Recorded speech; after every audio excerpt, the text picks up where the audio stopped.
Hello everybody, how are you all? Hope you're doing great. Welcome back to another session of learning English, improving your English, and speaking skills.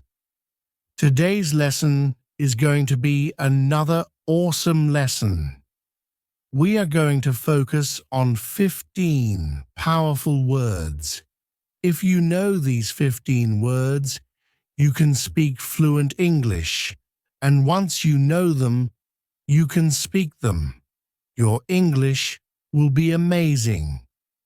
So let's practice all these 15 words together, right now.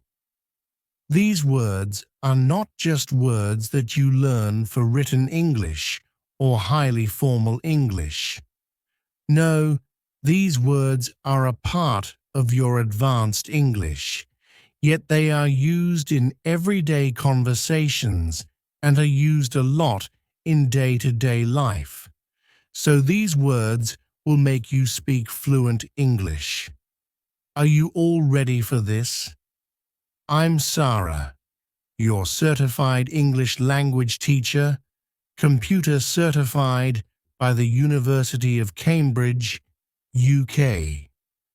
And before beginning, please subscribe to the channel so that you can get all the lessons that I post for you on this channel. Please like the video and share it with your friends too. Okay, now coming back to today's lesson. Let's get started with these awesome 15 words, 15 essential words that you must know. And if you know them, your English will become amazing and you will speak fluent English. So, let us begin with all the 15 words. Let's get started. Word number 1. Listen carefully, everybody. It's Rosie. Now, you must think Rosie is a very easy word. That's kind of a shade of a color, the pinkish hue. Well, that's true. That is true. But do you know Rosie has another meaning? Let me tell you with a sentence, because we are going to learn everything with context. The purpose of today's lesson is to learn this vocabulary with context, because only then you'll be able to speak it. The sentence is, the prospect to sign this deal seems rosy. That means if a situation is rosy, if something is rosy, it means it's indicating success or happiness. Something that is going to be hopeful in a positive way. So, a rosy situation means a successful situation. A situation that will bring success and happiness full of promises. A promising situation. Rosy is a very positive word, and it is used to describe a positive situation. So, if a situation is positive, you say, that's a rosy situation. Or you can also say that you felt rosy, right? You can also describe it as a feeling, but most of the time, this is described as a situation. For example, another example sentence could be, the financial condition of the company is rosy. We got a rosy opportunity to go and watch the match. Our day was rosy as we went out for a movie. So, rosy. Okay, so now it's your turn. You have to make sentences on your own. Till then, let's move on to the next word. Now, word number 2. Listen carefully first. It's contemplated. Contemplate. You can repeat now. Contemplate, contemplate. Let's look at the sentence first. He contemplated the situation before giving any answer. He contemplated the situation before giving any answer. So contemplate is basically to think about something, to think deeply about something. So thinking for a very long time, or thinking too deeply about something, is to contemplate, right? People often contemplate before taking a decision. And people contemplate when they are analyzing a situation.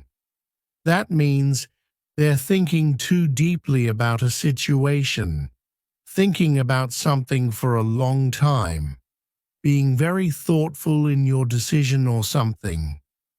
Another sentence could be, she contemplates her future too often. That means she constantly thinks too deeply about her future all the time. I think that happens with all the teenagers and everyone who's growing up. I think normally that happens with people, right? So, the word with context, to contemplate a situation, is to think too deeply about a situation or think too deeply about something for a very long time. Now, word number 3. Listen carefully, everybody. It's delusion. Delusion. Now repeat for pronunciation. Delusion. Once again, delusion. That's absolutely amazing. Now, delusion. I think that is something you're familiar with. We hear it a lot. You need to come out of your delusion and accept the reality. You need to come out of your delusion and accept the reality. So, delusion is basically a situation that we have created in our mind, which is not real. It's fake. So, delusion can be anything when you know about the facts. Specifically, when you know about the facts, you have an idea that this could be false. Still, you are believing those false things. That's delusion. People are living in a delusion. So, that is like if a person knows that the prospect of that person getting promoted is kind of non-existent, like they're not much, because there are other contenders who might have performed better.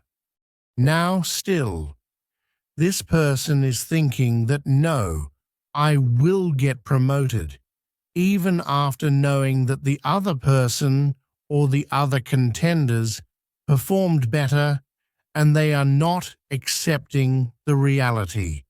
And they're living in this delusion that I'm going to get promoted. That is kind of delusion. That you know about the facts, still you want to live in that fantasy or the fake world that you have created. That is delusion. So, yeah, you can use this word now correctly. That is delusion. Another sentence could be, he's being delusional to think that he will get promoted. He's being delusional to think that he will get promoted. So delusional is basically kind of an adjective you're using, and delusion is the noun. Same word, but different versions. So we know that we can use a word in many different ways. Delusion, delusional, when you don't want to accept the reality. So that is the word. Now, word number 4. Listen carefully, everybody, and that is blemish. Repeat after me. Blemish. Yes, once again, blemish. Excellent. Now, blemish. For that, you need to hear the sentence. There was no blemish on her beautiful white dress. There was no blemish on her beautiful white dress. Now, blemish on a white dress means a mark or a spot. So blemish is basically to spoil an appearance by a spot or a mark that spoils the appearance of something. So blemish can be the spot of an ink on the white dress. It can be the spot of something that you eat, or it might have fallen down. So, there was no blemish on her beautiful white dress means it was not spoiled without any mark, without any spot. So blemish is like a spot in the appearance. Blemish is also used for situations. For example, a particular situation is spoiled by a particular action. You can say, it's blemished. That means everything was so good. Everything was going so well. Then something happened, and that was a blemish in the whole event or the whole situation. For example, everything is going well. You might be taking a decision for a project, and suddenly one of the team members who is performing really well and giving ideas is changed and replaced by somebody else. So you still have the project. Everything is doing well. But because that one person was replaced, you were not able to meet the deadline because that person took a little bit of time to get adjusted to this particular project. That means the changing of the team member was a blemish, as the team missed the due date for the project. So that is how you're forming the sentences for the word blemish. So it's a word that you can use anytime you want to refer to a situation. Or if you want to talk about the appearance, the clothes, use the word blemish. Word number 5.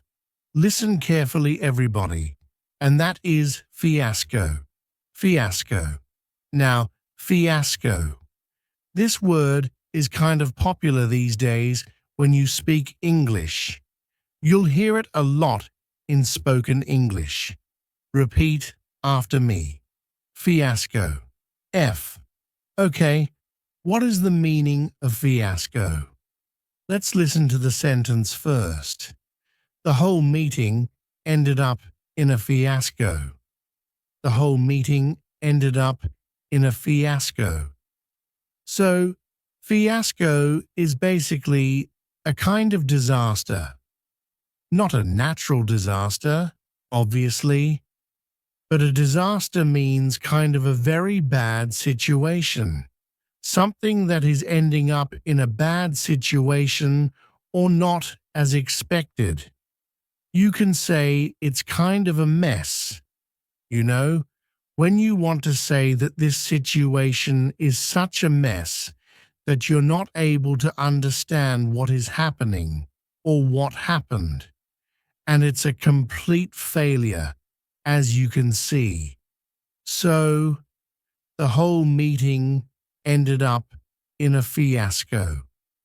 Maybe because people were not able to take a decision, there were so many conflicting ideas that the meeting ended up in an argument and, no result.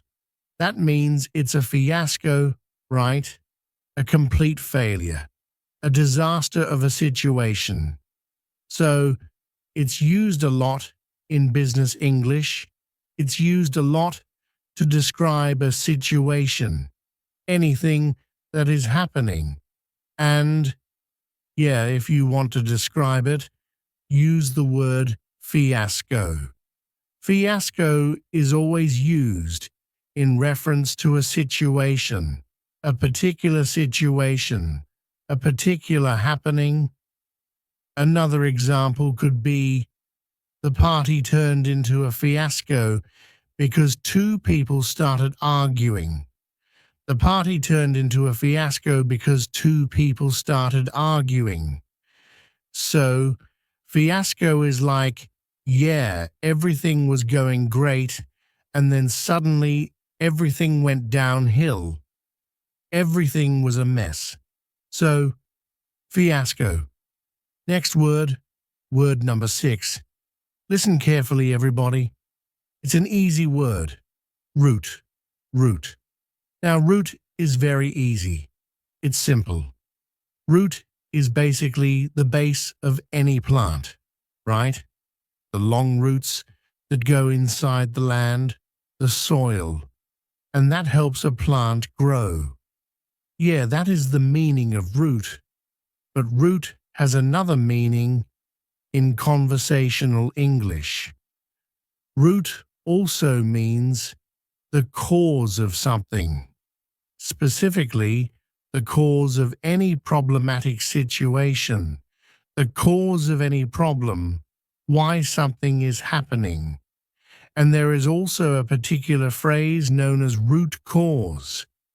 So, root is basically when you want to find out what has actually led to a particular situation, the beginning of something, where everything began from. What was the cause, the reason?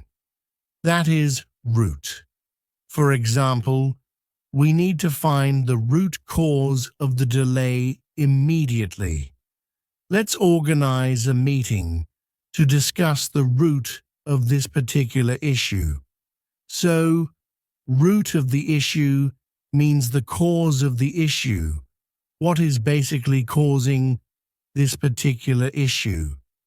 Root cause is a phrase that we use a lot, and root means the base or the cause of a particular issue, situation, or problem. Word number 7. Listen carefully, everybody. Word number 7 is exaggerated. Exaggerate. Now repeat after me. Exaggerate, exaggerate. Remember, there is a double G in the spelling, but we do not say G, right? Exaggerate, exaggerate. Excellent. Now, what is exaggerate? Do not exaggerate the situation by adding unnecessary details. Do not exaggerate the situation by adding unnecessary details. So, exaggerate is basically to make it seem larger than reality. Kind of magnify the thing. For example, you bought something and you're going to exaggerate the price of that particular thing. I bought it for this and that. I bought it from here and that. So, that is kind of exaggerating the thing. You get to attend an event and you tell details about it that were not true, and you're exaggerating. That means you're adding something which is more than what the event was. That means you're exaggerating. You're making it seem larger than the reality. In reality, what it was. For example, a very basic example could be that you stayed in a 3-star hotel on your vacation and you made it sound like a 5-star hotel. Or you're telling everybody that you stayed in a 5-star hotel. It's like exaggerating the thing, kind of exaggerating things. So, the basic example could be that exaggerate is to just add on details and make things so magnificent. In reality, they are not that magnificent, or you make them larger than reality. Another example could be stop exaggerating about the party that you attended, or stop exaggerating the details of this project. Next word, word number 8. Word number 8 is, listen carefully, everybody. Euphoria. Euphoria. Repeat after me. Euphoria. Once again. Euphoria. Now, euphoria. The team felt a sense of euphoria after winning the match. Yes, euphoria is basically to feel extremely happy about something.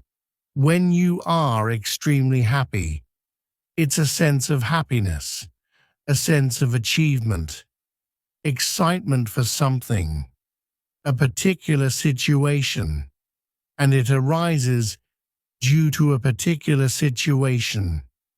And that is kind of like shall perhaps meant a Cecil, or for example, the students were euphoric to know their results. My friend was caught up in euphoria after getting admission into her dream college. So euphoria is basically that sense of extreme happiness that you experience because you've achieved something great. So it produces from a moment of greatness. For example, winning a match is basically a big deal. Getting admission into your dream college is a big deal. Getting great results after an exam is a big deal. So all these situations can be described as euphoric situations where you experience extreme happiness, a feeling of being elated, like feeling like you're at the top of the world. That kind of feeling, that is euphoria. Word number 9. Listen to it carefully, everybody. Feudal. Feudal. Now repeat after me. Feudal. Feudal. All her efforts to make the project were futile as it rained heavily the next day. So, all her efforts to make a great science project were futile because it rained heavily the next day. Futile means useless. Futile means that whatever you have done is useless, not of any use. Kind of went in vain where everything was useless, not purposeful. So, futile. Your efforts for this project will become futile if you do not add more members to your team. That means useless.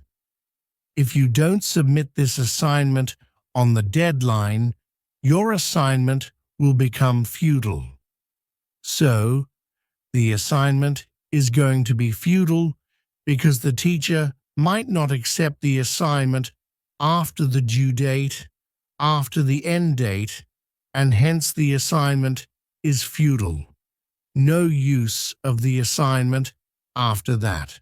So, futile is something that has become useless, or a situation that is useless.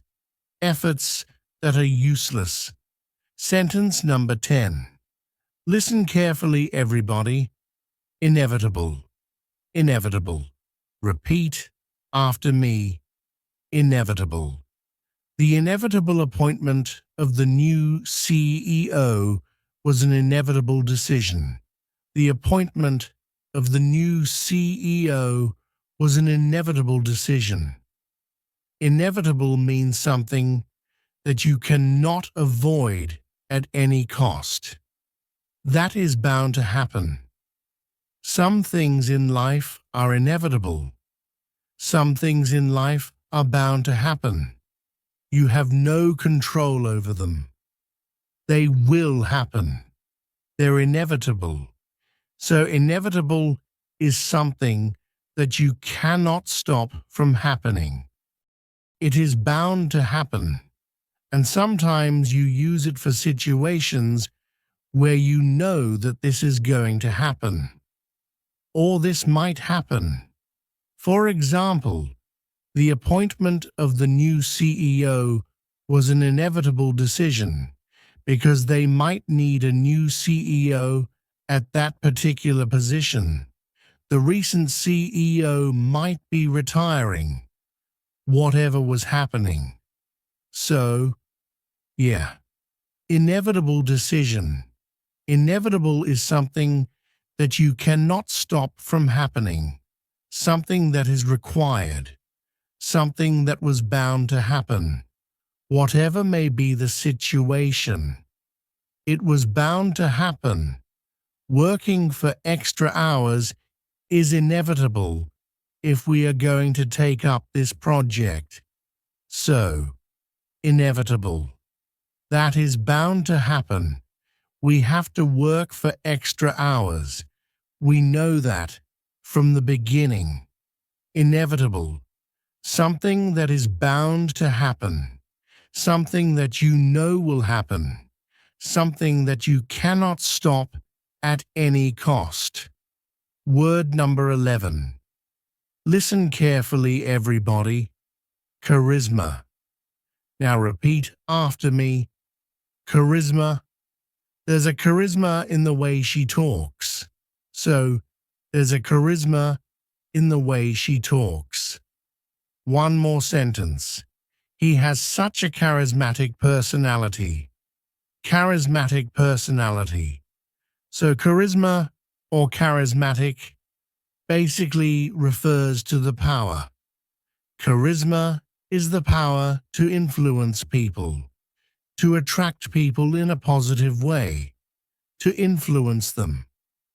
So, the great leaders in the world, they have a charismatic personality. That's why people are influenced. That's why they are able to have that influence on the world. The great leaders, for example, people in power, they have a charismatic personality. They have charisma. When someone talks and you want to listen to them because they have charisma in their personality, their voice is charismatic. Their voice can be charismatic. So, charisma is basically the power to influence people in a very positive manner and to attract people in a very positive manner. For example, if I want to say a charismatic personality, like I told you about the leaders, the great leaders in the world, all the leaders in the world, and all the people who establish big businesses like we know around the world, people have done that. The founders and all that, they have that personality. They have something in them. That's why they were able to create such a big thing. So, charisma, charismatic personality. Word number 12. Listen carefully, everybody. Lure. Lure. Now repeat after me. Lure. L-U-R-E. Now, lure. She was lured into accepting the job due to a high salary package. So, lure is to attract somebody to do something by offering something to that person. It's like you are making somebody compelled to do something by offering them something in return. You're luring them into something. Okay? And often, it is also used to say that something has been done, like luring them to do something. For example, if you want something, maybe your friend has a good assignment, and you lure your friend to help you with the assignment. So that is something that you can say. So lure is to attract somebody to do something for you, and you offer them something in return. Kind of a deal, as you can say, but not up front, like in the front. You can't say that it's particularly a deal, but kind of a deal if you think about it. For example, They launched a new campaign to lure the customers. They launched a new advertisement campaign to lure the customers. So, what are advertisements actually? They are basically to lure customers so that they can go and buy that particular thing, purchase that particular thing. I think advertisements are one of the most basic concepts through which you can understand this meaning of the word lure. Because once you see the particular ad, especially children, if they see the advertisement of a particular toy or something like that, they are so much lured into it that they ask the parents to purchase it, and this and that. They're too attracted towards it, right? So they offer you things. For example, if you're talking about a particular moisturizer, for example, they are going to offer you soft skin, beautiful skin, glowing skin, and whatnot. That is like they're luring you, giving you something in return, offering you that. That is the meaning of lure. One more thing can be the charm of something, right? The charm of a place or something. For example, the lure of the city lies in its green forests. So, the lure of something, that means the charm of something, specifically used to talk about a particular place for its natural beauty. Word number 13. Listen carefully, everybody. Wary. Wary. Now, repeat after me. Wary. W-A-R-Y. Now, what is the meaning? Let me give you an example sentence for that. She was wary of traveling by public transport at night. Wary. She was wary of traveling by public transport at night. So, wary means to be cautious of something, like to avoid something, to be aware, or to be cautious. You think about it before doing that particular thing, and you're kind of protecting yourself from doing that particular thing, or you're cautious enough not to do it. That is being wary. So, you think about a situation. You analyze whether it's right or not. Should you do it or not? That is being wary of a situation, or somebody, or something. For example, she's wary of approaching new people in the town. A person who has just shifted to a new town, maybe because of the job, and the person is wary of approaching the people because they don't know what would be the reaction of people. What would they say? She's kind of wary of that particular situation and everything. You can also say it's like you do not trust a situation or trust somebody completely. So you're being wary. It means you're being cautious. And that means you're not trusting a particular situation or maybe a person, somebody completely. For example, you should be wary of the strangers who offer you something to eat. That is kind of a saying that goes around, kind of a proverb. So, be wary of the strangers who offer you something to eat. A proverb that we teach to children for their safety. So, wary is to be cautious about something, not to trust anybody. Word number 14. And it is, listen carefully everybody, vibrant, vibrant. Now, repeat after me, vibrant, vibrant. The painting was full of vibrant colors. So, vibrant means bright, kind of bright, and it also means to be full of excitement, energy, and enthusiasm. So, when you feel enthusiastic after looking at a particular painting, if you look at a painting which is full of bright, vivid colors, you will feel a sense of positivity from that particular painting, won't you? Look at the vibrant flowers spread over the garden.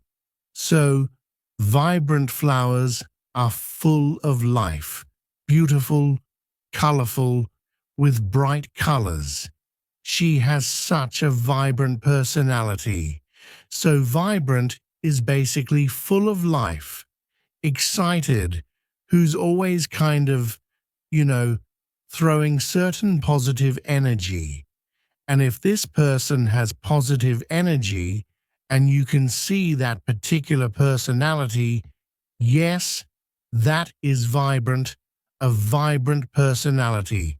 Vibrant is anything, any situation that is enthusiastic, full of energy, full of colors, full of life, that is vibrant. Word number 15.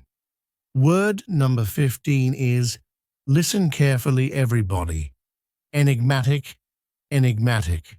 Now, enigmatic. Repeat after me, enigmatic. Once more, enigmatic. Excellent. Now, enigmatic. Listen to the sentence. We participated in a treasure hunt, which was an enigmatic experience for us. He has an enigmatic personality. She's kind of an enigma to everybody. So, enigmatic is something that is mysterious. Something that has that aura of mystery to it. That person, for example, introverts who have great personalities are considered enigmatic or an enigma because they keep to themselves, yet they have a great personality. So, people often think about them that, okay, this person has a great personality, yet they don't mingle much. They don't talk much. So, they are kind of an enigma to the world. Enigmatic. Enigmatic personality, something that is kind of mysterious, has an aura of mystery to it. The novel is full of enigmatic situations where you want to know what is going to happen next, and everything is such a mystery. There are so many twists and turns. So, these were all the words, the 15 words that you must know. If you know these 15 words, you can speak fluent English. And once you know them, you're able to speak them. Your English is amazing.